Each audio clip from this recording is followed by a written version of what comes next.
L'Inde est une colonie britannique depuis 1757, mais cette domination est très rapidement contestée.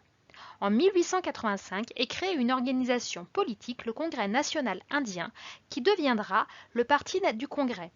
En 1906, c'est la Ligue musulmane qui est créée. Le clivage entre les élites hindoues et musulmanes apparaît ainsi dès le début du XXe siècle.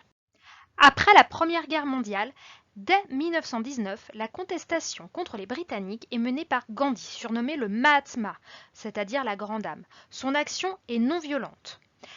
Il prône la désobéissance civile.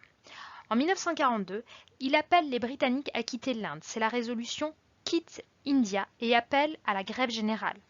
Gandhi est alors emprisonné, mais il obtient gain de cause. À la fin de la guerre, la Grande-Bretagne est prête à donner son indépendance à l'Inde. Commencent alors les négociations. Autour de la table, Lord Mountbatten. Il représente le gouvernement britannique. Son objectif est simple, préserver les intérêts économiques de la Grande-Bretagne. Il veut faire en sorte que les liens commerciaux soient maintenus. On a aussi Ali Jinnah, le dirigeant de la Ligue musulmane. Pour lui, les intérêts des musulmans et des hindous sont incompatibles et pour lui, il faut créer deux États souverains, l'Hindoustan et le Pakistan. Ensuite, Nehru. Lui représente le parti du Congrès. C'est un proche de Gandhi. Pour eux, l'Inde ne doit pas être morcelée. Cela pourrait créer des tensions.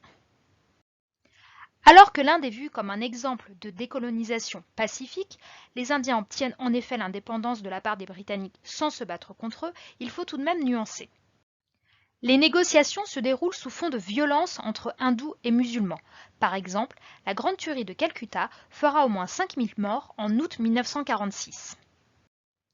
L'indépendance est proclamée le 15 août 1947. La Grande-Bretagne a choisi, certainement à cause des violences, la proposition de la Ligue musulmane. On a donc deux États qui sont créés, l'Union indienne à majorité hindoue et le Pakistan à majorité musulmane. Mais le Pakistan est coupé en deux parties qui sont séparées de plus de 1500 km. Et cette partition de l'Inde a accentué les problèmes. Le chaos qui suit la partition provoque la mort de 300 à 500 000 personnes. Entre 10 et 15 millions de personnes doivent se déplacer. Des milliers de viols sont commis.